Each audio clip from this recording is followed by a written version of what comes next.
ಮನಸ್ಸು ತನ್ನ ನಿಯಮನಕ್ಕೆ ಒಳಪಟ್ಟೇ ಆ ಯುದ್ಧ ನಡೀತೈತೆ ಹೊರತು ನಾವು ಕೆಲವೊಮ್ಮೆ ಯುದ್ಧ ಗಲಾಟೆ ಅಥವಾ ವಾಗ್ವಾದವನ್ನು ಮಾಡಬೇಕಾದ್ರೆ ನಾವು ಏನು ಮಾತಾಡ್ತಿದ್ದೇವೆ, ನಾವು ಏನು ಮಾಡ್ತಿದ್ದೇವೆ ಅನ್ನೋದನ್ನು ಮರೆತು ನಮ್ಮ ನಿಗ್ರಹ ನಮ್ಮಲ್ಲೇ ಇರುವುದಿಲ್ಲ. ಹಾಗೆ ನಾವು ಗಲಾಟೆಯನ್ನು ಮಾಡ್ತೇವೆ. ಆದರೆ ಭೀಮಸೇನ ಯಾವತ್ತೂ ಕೂಡ ತನ್ನ ಮನಸ್ಸಿನ ನಿಯಮನವನ್ನು ಮೀರಿ ಯಾವತ್ತೂ ಕೂಡ ಅವನು ಯುದ್ಧ ಮಾಡ್ತಿರಲಿಲ್ಲ. ಪ್ರತಿಯೊಂದು ಯುದ್ಧವನ್ನು ಕೂಡ ಅದು ಭಗವಂತನ ಪೂಜಾ ರೂಪದಲ್ಲಿ ಮಾಡ್ತಿದ್ದ. ಕ್ಷತ್ರಿಯ ರೂಪದಲ್ಲಿ ನಾನು ಬಂದಿದ್ದೇನೆ, ಕ್ಷತ್ರಿಯ ರೂಪನಾಗಿ ಇದ್ದು ಮಾಡ್ತಕ್ಕಂತಹ ಪ್ರತಿಯೊಂದು ಕೆಲಸಗಳು ಕೂಡ ಅದು ಭಗವಂತನ ಪೂಜೆ. ಮಾಡ್ತಕ್ಕಂತಹ ಯುದ್ಧದಲ್ಲಿ ದುಷ್ಟರ ಸಂಹಾರ ಎನ್ನುವಂಥದ್ದು ಅದು ವೈಯಕ್ತಿಕ ದ್ವೇಷದಿಂದ ಸಂಹಾರ ಯುದ್ಧ ಅಲ್ಲ, ಅದು ಭಗವಂತನ ಪೂಜಾ ರೂಪ. ಲೋಕ ಕಲ್ಯಾಣಕ್ಕೋಸ್ಕರ ಭಗವಂತನ ಪೂಜಾ ರೂಪದಲ್ಲಿ ಮಾಡ್ತಕ್ಕಂಥದ್ದು ಯುದ್ಧ ಅಂತಕ್ಕಂತಹ ಚಿಂತನೆಯಿಂದ ಆ ಭೀಮಸೇನ ದೇವರು ಪ್ರತಿಯೊಂದು ಯುದ್ಧದಲ್ಲಿಯೂ ಕೂಡ ಭಗವಂತನ ಚಿಂತನೆಯನ್ನು ಮಾಡ್ತಾ ದುಷ್ಟರನ್ನು ಸಂಹಾರ ಮಾಡ್ತಿದ್ರು. ಸಂಹಾರ ಮಾಡಿದ ನಂತರ ಆ ದುಷ್ಟ ಸಂಹಾರದಿಂದ ಬರ್ತಕ್ಕಂತಹ ಪುಣ್ಯವನ್ನು ಭಗವಂತನಲ್ಲಿ ಅರ್ಪಣೆ ಮಾಡ್ತಾ ಇದ್ರು. ಇಲ್ಲಿಯೂ ಕೂಡ ಅದೇ ತತ್ವವನ್ನು ನಮಗೆ ತಿಳಿಸುವುದಕ್ಕೋಸ್ಕರ ಆ ಪರಶುರಾಮ ದೇವರು ಈ ಕಾರ್ತವೀರ್ಯಾರ್ಜುನನ್ನು ಸಂಹಾರ ಮಾಡಿದ ನಂತರ ಈ ಸಂಹಾರಕ್ಕೆ ಮೂಲ ಕಾರಣನಾದವನು ರುದ್ರದೇವರು ಕೊಟ್ಟಂತಹ ಕೃಷ್ಣ ಮಂತ್ರದಿಂದಾಗಿ ನಾನು ಸಂಹಾರ ಮಾಡಿದ್ದೇನೆ, ಅದರ ಕೃತಜ್ಞತೆಯ ರೂಪದಲ್ಲಿ ಈ ಸಂಹಾರದ ಫಲವನ್ನು ರುದ್ರದೇವರಿಗೆ ನೀಡಬೇಕು ಅಂತ ಕೈಲಾಸಕ್ಕೆ ಹೋಗ್ತಾನಂತೆ. ಕೈಲಾಸಕ್ಕೆ ಹೋಗಬೇಕಾದ್ರೆ ತುಂಬ ಸುಂದರವಾದಂತಹ ಕೈಲಾಸ. ಆ ಕೈಲಾಸವನ್ನು ಪರಶುರಾಮ ದೇವರು ಪ್ರವೇಶ ಮಾಡಿದ್ದಾರೆ. ಆ ಸಂದರ್ಭದಲ್ಲಿ ದ್ವಾರದ ಬಳಿಯಲ್ಲಿ ಗಣಪತಿ ಕುಳಿತಿದ್ದಾನಂತೆ. ಆನೆಯ ಮುಖದ ಆ ಗಜಾನನ ಬಾಗಿಲಿನ ಬಳಿ ನಿಂತು ಆ ಪರಶುರಾಮ ದೇವರನ್ನು ತಡಿತಾ ಇದ್ದಾನೆ. ಒಳಗಡೆ ತಂದೆ ರುದ್ರದೇವರು ವಿಶ್ರಾಂತಿಯಲ್ಲಿದ್ದಾರೆ. ಈ ಸಂದರ್ಭದಲ್ಲಿ ಹೋಗುವುದು ಬೇಡ. ನಿದ್ರಿತೋ ನಿದ್ರಯಾಯುಕ್ತ ಮಹಾದೇವೋ ಅಧುನೇತಿ ಚ ಈಶ್ವರಾಜ್ಞಾಂ ಗೃಹೀತ್ವಾಹಂ ಅತ್ರಾಗತ್ಯ ಕ್ಷಣಾಂತರೆ. ರುದ್ರದೇವರು ನನಗೆ ಆಜ್ಞೆ ನೀಡಿದ್ದಾರೆ, ಒಳಗೆ ಯಾರನ್ನು ಬಿಡಬಾರದು ಅಂತ. ವಿಶ್ರಾಂತಿ ಮುಗಿದ ನಂತರ ನಿಮ್ಮನ್ನು ಒಳಗೆ ಬಿಡ್ತೇನೆ ಅಂತ ಹೇಳಿದಾಗ ಆಗ ಪರಶುರಾಮದೇವರು ಹೇಳುವ ಮಾತು, ಪ್ರಣಮ್ಯ ಮಾತರಂ ಭಕ್ತ್ಯ ಯಾತ್ಸ್ಯಾಮಿ ತ್ವರಿತಂ ಗೃಹಂ. ನನ್ನ ಇಡೀ ಜಗತ್ತಿಗೆ ತಂದೆ ತಾಯಿಯ ಸ್ವರೂಪರಾದಂತಹ ಆ ಶಿವ ಪಾರ್ವತಿಯರನ್ನು ನಮಸ್ಕಾರ ಮಾಡಿ ನಾನು ಕೂಡಲೇ ಹೋಗ್ತೇನೆ. ಅವರ ನಿದ್ರೆಗಾಗಲಿ ಅವರ ವಿಶ್ರಾಂತಿಗಾಗಲಿ ನಾನು ಭಂಗ ಮಾಡುವುದಿಲ್ಲ ಅಂತ ಹೇಳಿದಾಗ ಗಣಪತಿ ಪುನಃ ತಡಿತಾನೆ. ಇಲ್ಲ, ಯಾವುದೇ ಕಾರಣಕ್ಕೂ ಹೋಗಬಾರದು. ಆಗ ಆ ಸಂದರ್ಭದಲ್ಲಿ ಅನೇಕ ಮಾತುಗಳನ್ನು ಹೇಳ್ತಾನೆ. ರಹಸ್ಥಲ ಸ್ಥಿತೋನೈವ ದ್ರಷ್ಟವ್ಯ ಸ್ತ್ರೀಯುತ ಪುಮಾನ್ ಸ್ತ್ರೀ ಸಂಯುಕ್ತಂಚ ಪುರುಷಂ ಯಪ್ಪಶ್ಯತಿ ನರಾಧಿಪಃ. ಅನೇಕ ಸಂದರ್ಭಗಳಲ್ಲಿ ಆ ವಿಶ್ರಾಂತಿಯನ್ನು ಪಡೆತಕ್ಕಂತಹ ಸಂದರ್ಭ ಆಗಿರಬಹುದು, ಗಂಡು ಹೆಣ್ಣು ಏಕಾಂತ ಸ್ಥಳದಲ್ಲಿ ಇರತಕ್ಕಂತಹ ಸ್ಥಳದಲ್ಲಾಗಿರಬಹುದು, ಅನೇಕ ಕಡೆಗಳಲ್ಲಿ ಏಕಾಂಗಿಯಾಗಿ ಒಂದು ಮನೆಯನ್ನು ಯಾರೂ ಕೂಡ ನುಗ್ಗಲಿಕ್ಕೆ ಹೋಗಬಾರ್ದು. ಮತ್ತೊಬ್ಬರ ಮನೆಯಲ್ಲಿ ಮತ್ತೊಬ್ಬರು ಅನೇಕ ಬಗೆಯ ವ್ಯವಹಾರಗಳನ್ನು ಮಾಡ್ತಿರ್ತಾರೆ. ಆ ಸಂದರ್ಭದಲ್ಲಿ ಅವರಿಗೆ ಗೊತ್ತಾಗದೆ ಅವರ ಆಜ್ಞೆ ಇಲ್ಲದೆ ನೇರವಾಗಿ ಮನೆಯನ್ನು ಪ್ರವೇಶ ಮಾಡಬಾರದು. ಶ್ರುತಂ ಶ್ರುತೌ ವಾಕ್ಯಮಿದಂ ಕಾಮಿನಾಂಚ ವಿಕಾರಿಣಾಂ. ಗಣಪತಿ ಹೀಗೆ ಅನೇಕ ಮಾತುಗಳನ್ನು ಹೇಳಿದಾಗ ರುದ್ರದೇವರು ಹೇಳ್ತಾರೆ, ನೀನು ಹೇಳ್ತಕ್ಕಂತಹ ಎಲ್ಲ ಮಾತುಗಳು ಕೂಡ ಸರಿ. ಅದು ಎಂಥವರಿಗೆ ಅಂತ ಹೇಳಿದ್ರೆ, ಮನಸ್ಸಿನಲ್ಲಿ ಯಾರಿಗೆ ವಿಕಾರ ಇದೆ ಅಂಥವರಿಗೆ ಇಂತಹ ಧರ್ಮಶಾಸ್ತ್ರಗಳು ಕೆಲವು ನಿಯಮಗಳನ್ನು ಹೇರಿದೆ. ಮತ್ತೊಬ್ಬರ ಮನೆಗೆ ಮತ್ತೊಬ್ಬರ ಆದೇಶ ಇಲ್ಲದೆ ಮತ್ತೊಬ್ಬರಿಗೆ ತಿಳಿಯದೆ ಪ್ರವೇಶ ಮಾಡಬಾರ್ದು. ಏಕಾಂತದಲ್ಲಿದ್ದಾಗ ನಾವು ಪ್ರವೇಶ ಮಾಡಬಾರ್ದು. ಇದೆಲ್ಲವೂ ಕೂಡ ನಮ್ಮ ಮನಸ್ಸಿನ ವಿಕಾರಕ್ಕೆ ಕಾರಣ ಆಗ್ತದೆ. ನಮ್ಮ ಮನಸ್ಸಿನ ವ್ಯಗ್ರತೆಗೆ, ಕ್ರೋಧಕ್ಕೆ, ಮೋಹಕ್ಕೆ, ಲೋಭಕ್ಕೆ ಕಾರಣ ಆಗ್ತದೆ. ಅದರಿಂದಾಗಿ ಶಾಸ್ತ್ರಕಾರರು ಇದೆಲ್ಲವನ್ನು ಕೂಡ ನಿಷೇಧ ಮಾಡಿದ್ದಾರೆ. ಆದರೆ ನಾನು ನಿರ್ವಿಕಾರಸ್ಥ ಶಿಶೋಹೋ ನದೋಷ ಕಚ್ಚಿದೇವಿಹಿ, ಯಾವುದೇ ದೋಷ ಇಲ್ಲದ ಸತ್ವ ರಜಸ್ಸು ತಮಸ್ಸುಗಳ ಪ್ರಭಾವಕ್ಕೆ ಒಳಗಾಗದ ನನಗೆ ಅದು ಯಾವುದು ಕೂಡ ದೋಷ ಅಲ್ಲ. ಅದರಿಂದಾಗಿ ನಾನು ಹೋಗ್ತೇನೆ ಅಂತ ಪುನಃ ಗಣಪತಿ ನಿರೋಧ ಮಾಡ್ತಾ ಇದ್ದಾನೆ, ತಡಿತಾ ಇದ್ದಾನೆ. ಆದರೆ ಅದನ್ನು ಮೀರಿ ಜಗತಾಂ ಪಿತರೌ ತೌಚ ಪಾರ್ವತೀ ಪರಮೇಶ್ವರು, ಇಡೀ ಜಗತ್ತಿಗೆ ತಂದೆ ತಾಯಿಯ ಸ್ವರೂಪರಾದಂತಹ ಆ ಪಾರ್ವತೀ ಪರಮೇಶ್ವರರ ಗೃಹಕ್ಕೆ ತಡೆಯುವವರು ಯಾರೂ ಇಲ್ಲ. ಅದರಿಂದಾಗಿ ನಾನು ಹೋಗ್ತೇನೆ ಅಂತ ಪುನಃ ಪ್ರಯತ್ನವನ್ನು ಮಾಡಿದಾಗ ಆಗ ಗಣಪತಿ ತುಂಬ ಸುಂದರವಾದಂತಹ ಮಾತು ಹೇಳ್ತಾನೆ. ಸತ್ವರಜಸ್ ತಮಸ್ಸಿನ ಪ್ರಭಾವವೇ ಇಲ್ಲ, ನಿರ್ವಿಕಾರ ನಾನು ಅಂತ ಹೇಳ್ತಿದೀಯಾ.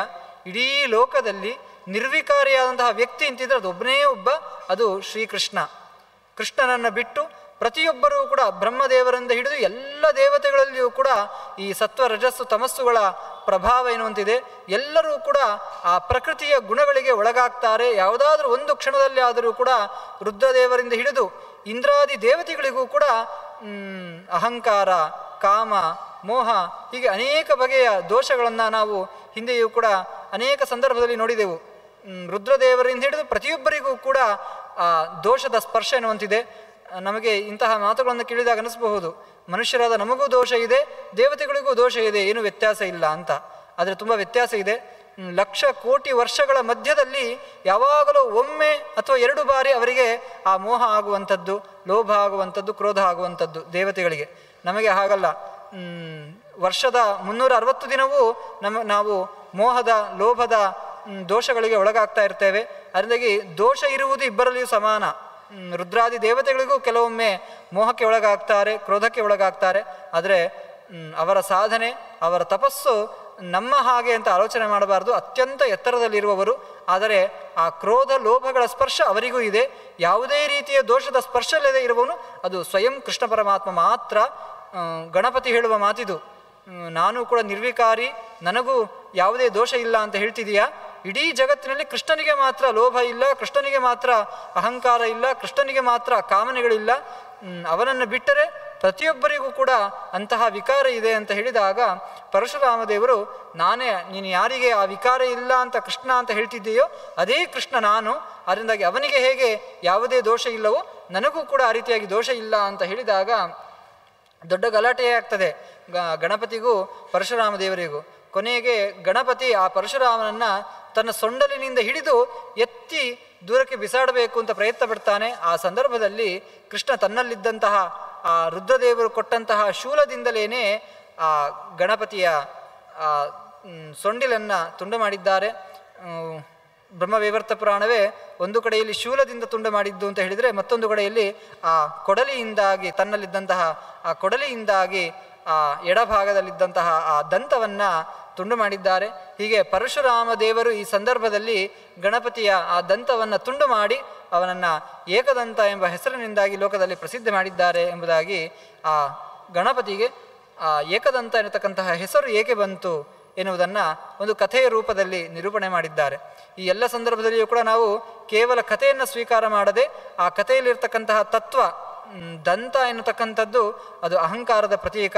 ಆಚಾರ್ಯರು ಕೂಡ ಗಣಪತಿಯ ಧ್ಯಾನವನ್ನು ಹೇಳಬೇಕಾದ್ರೆ ಪಾಶ, ಅಂಕುಶ, ದಂತ ಮತ್ತು ಅಭಯ, ಹೀಗೆ 4 ಕೈಯಿನ ಗಣಪತಿಯ ಚಿತ್ರಣವನ್ನು ನಮಗೆ ಶ್ರೀಮದ್ ಆಚಾರ್ಯರು ನೀಡುತ್ತಾರೆ.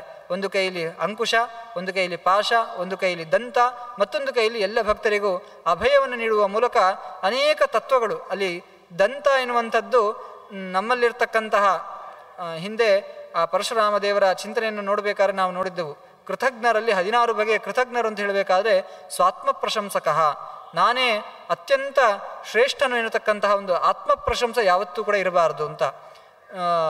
ಹಿಂದೆ ಗಣಪತಿ ತುಂಬ ಸುಂದರನಾಗಿದ್ದಾನೆ ಅಂತ ಎಲ್ಲ ದೇವತೆಗಳು ಕೂಡ ಬಂದು ಅವನನ್ನು ನೋಡಿಕೊಂಡು ಹೋಗ್ತಾ ಇದ್ರು ಅಂತ ಬ್ರಹ್ಮವೈವರ್ತ ಪುರಾಣ ಹೇಳ್ತಾ ಇತ್ತು. ಆ ಸಂದರ್ಭದಲ್ಲಿ ಎಲ್ಲ ದೇವತೆಗಳು ತುಂಬ ಚೆನ್ನಾಗಿದ್ದಾನೆ ಅಂತ ಹೇಳಿ ಆ ಗಣಪತಿಗೆ ತಾನು ತುಂಬ ಸುಂದರ ಎನ್ನತಕ್ಕಂತಹ ಒಂದು ಅಹಂಭಾವ ಬಂದಿತ್ತು. ಆ ಅಹಂಭಾವವನ್ನು ಮುರಿಯುವುದಕ್ಕೋಸ್ಕರ, ದಂತ ಎನ್ನುವಂಥದ್ದು ಸೌಂದರ್ಯದ ಪ್ರತೀಕ, ಆ ದಂತವನ್ನು ಮುರಿಯುವ ಮೂಲಕ ತಾನೇ ಅತ್ಯಂತ ಸುಂದರ ಎನ್ನತಕ್ಕಂತಹ ಅಹಂಭಾವವನ್ನು ಮುರಿದು ಈ ಸೌಂದರ್ಯ ಬಂದದ್ದು ಕೂಡ ಭಗವಂತನ ಅನುಗ್ರಹದಿಂದ. ನಾವು ಅದನ್ನು ನೋಡಿದ್ದೆವು. ಆನೆಯ ಮುಖ ಅವನಿಗೆ ಬಂದದ್ದು, ಇದೆಲ್ಲದರ ಆಂತರ್ಯ ಏನು ಅಂತ ಹೇಳಿದ್ರೆ, ವಸ್ತುತಃ ಗಣಪತಿ ದೇವರು ಆನೆಯ ಮುಖದ ವಿಶ್ವಂಬರ ಎನ್ನತಕ್ಕಂತಹ ಭಗವಂತನ ಆರಾಧನೆಯನ್ನು ಮಾಡಿ ಆ ಆನೆಯ ಮುಖವನ್ನು ಪಡೆದದ್ದು. ಹೀಗೆ ಈ ಸೌಂದರ್ಯ ಬಂದದ್ದು ಭಗವಂತನ ಅನುಗ್ರಹದಿಂದ ಎಂಬುದಾಗಿ ಆ ಭಗವಂತನ ಸೌಂದರ್ಯದಲ್ಲಿ ನಮಗೆ ನಮ್ಮ ಮನಸ್ಸು ದೃಢವಾಗಬೇಕೇ ಹೊರತು ನಾನೇ ಸುಂದರ ಎಂಬುದಾಗಿ ಆತ್ಮ ಪ್ರಶಂಸೆಯಲ್ಲಿ, ಅಹಂಭಾವದಲ್ಲಿ ಅದು ಕೊನೆಗೊಳ್ಳಬಾರದು ಎನ್ನತಕ್ಕಂತಹ ತತ್ವವನ್ನು ತಿಳಿಸುವುದಕ್ಕೋಸ್ಕರ ಆ ಗಣಪತಿ ದೇವರ ಆ ಹಲ್ಲನ್ನು ಪರಶುರಾಮ ದೇವರು ಮುರಿದಿದ್ದಾರೆ. ಈ ಎಲ್ಲ ಸನ್ನಿವೇಶವನ್ನು ನೋಡಿ ಪಾರ್ವತೀ ದೇವಿಗೆ ಅತ್ಯಂತ ಸಿಟ್ಟಾಗ್ತದೆ. ನಿನಗೆ ಅತಿಥಿಯಾಗಿ, ಮನೆಗೆ ಬಂದಂತಹ ಅತಿಥಿಯಾಗಿ ನನ್ನ ಮಗನ ಹಲ್ಲನ್ನು ಮುರಿದಿದ್ದೀಯಾ, ಅದು ಕೂಡ ರುದ್ರದೇವರೇ ಕೊಟ್ಟಂತಹ ಆ ಆಯುಧದಿಂದಾಗಿ. ಗುರವೇ ದಕ್ಷಿಣಾದಾನಂ ಉಚಿತಂಚ ಶ್ರುತಂ, ರುದ್ರದೇವರು ನಿನಗೆ ಕಾರ್ತವೀರ್ಯಾರ್ಜುನನ್ನು ಕೊಲ್ಲಬೇಕು ಅಂತ ಶೂಲವನ್ನು ಕೊಟ್ಟದ್ದು, ಆ ಕೃಷ್ಣ ಮಂತ್ರವನ್ನು ಕೊಟ್ಟದ್ದು. ಆದರೆ ಅದೇ ಶೂಲದಿಂದಾಗಿ ನನ್ನ ಮಗನ ಹಲ್ಲನ್ನು ತುಂಡು ಮಾಡಿದ್ದೀಯಾ. ಗುರುಗಳು ಏನಾದರೂ ವಿದ್ಯೆಯನ್ನು ಕೊಟ್ಟಾಗ ಅದಕ್ಕೆ ಪ್ರತಿಯಾಗಿ ನೀನು ದಕ್ಷಿಣೆಯನ್ನು ಕೊಡಬೇಕಿತ್ತು. ರುದ್ರದೇವರು ಕೊಟ್ಟಂತಹ ಶೂಲಕ್ಕೆ ಪ್ರತಿಯಾಗಿ ನೀನು ದಕ್ಷಿಣೆಯನ್ನು ಕೊಡುವುದು ಬಿಟ್ಟು ಅವರ ಮಗನ ಹಲ್ಲನ್ನು ತುಂಡು ಮಾಡಿದ್ದೀಯಲ್ವಾ ಅಂತ ತುಂಬ ಬೇಸರವನ್ನು ಪಟ್ಟಾಗ ಆಗ ರುದ್ರದೇವರು ಆ ಪಾರ್ವತಿ ದೇವಿಯನ್ನು ಸಮಾಧಾನ ಮಾಡಿದ್ದಾರೆ. ನಮ್ಮ ಮನೆಗೆ ಪರಶುರಾಮ ದೇವರು ಬಂದಿದ್ದಾರೆ ಅಂತ ಹೇಳಿದ್ರೆ ಅತಿಥಿ ಸ್ವರೂಪರು. ಬಂದಂತಹ ಅತಿಥಿಗಳ ವಿಷಯದಲ್ಲಿ ನಾವು ಯಾವತ್ತೂ ಕೂಡ ಬೇಸರವನ್ನು ಮಾಡಿಕೊಳ್ಳಬಾರ್ದು. ಮುಖ್ಯವಾಗಿ ಜನಕಃ ಜನ್ಮದಾತಾಚ ಅಂತ ವಿಸ್ತಾರವಾಗಿ ಹೇಳ್ತಾ ಹೋಗ್ತಾರೆ. 5 ಬಗೆಯ ವ್ಯಕ್ತಿಗಳಲ್ಲಿ ನಾವು ಯಾವತ್ತೂ ಕೂಡ ಬೇಸರ ಮಾಡಿಕೊಳ್ಳಬಾರ್ದು. ತಂದೆ, ತಾಯಿ, ಗುರುಗಳು, ಅತಿಥಿ ಮತ್ತು ಜ್ಞಾನಿಗಳು. ಈ 5 ಜನರಿಂದಾಗಿ ನಮಗೆ ಯಾವುದೇ ರೀತಿಯ ತೊಂದರೆಗಳಾಗ್ತಿರ್ಬೋದು. ಯಾವುದೇ ಬಗೆಯ ತೊಂದರೆ ಆದರೂ ಕೂಡ ಅವರಲ್ಲಿ ನಾವು ಬೇಸರವನ್ನು, ದ್ವೇಷವನ್ನು ಯಾವತ್ತೂ ಕೂಡ ಮಾಡಬಾರದು ಅಂತ ಆ ಪಾರ್ವತಿಯನ್ನು ಸಮಾಧಾನ ಮಾಡಿ ರುದ್ರದೇವ್ ಬಂದಂತಹ ಅತಿಥಿಯ ರೂಪದಲ್ಲಿರ್ತಕ್ಕಂತಹ ಆ ಪರಶುರಾಮ ದೇವರನ್ನು ಸ್ವಾಗತ ಮಾಡಿದ್ದಾರೆ. ಸ್ವಾಗತವನ್ನು ಮಾಡಿ ಗಣಪತಿ ತಡೆದಿದ್ದ, ಅದಕ್ಕೆ ಪ್ರತಿಯಾಗಿ ಸ್ವಯಂ ರುದ್ರದೇವರೇ ಆ ಪರಶುರಾಮ ದೇವರಲ್ಲಿ ಕ್ಷಮೆಯನ್ನು ಕೇಳಿ ತುಂಬ ಸುಂದರವಾಗಿ ಆ ಪರಶುರಾಮ ದೇವರ ಅತಿಥಿ ಸತ್ಕಾರವನ್ನು ಮಾಡಿದ್ದಾರೆ ಎನ್ನುವಲ್ಲಿಗೆ ಈ ಬ್ರಹ್ಮವೈವರ್ತ ಪುರಾಣದ 3ನೆಯ ಖಂಡ ಗಣಪತಿ ಖಂಡ ಮುಗಿದಿದೆ.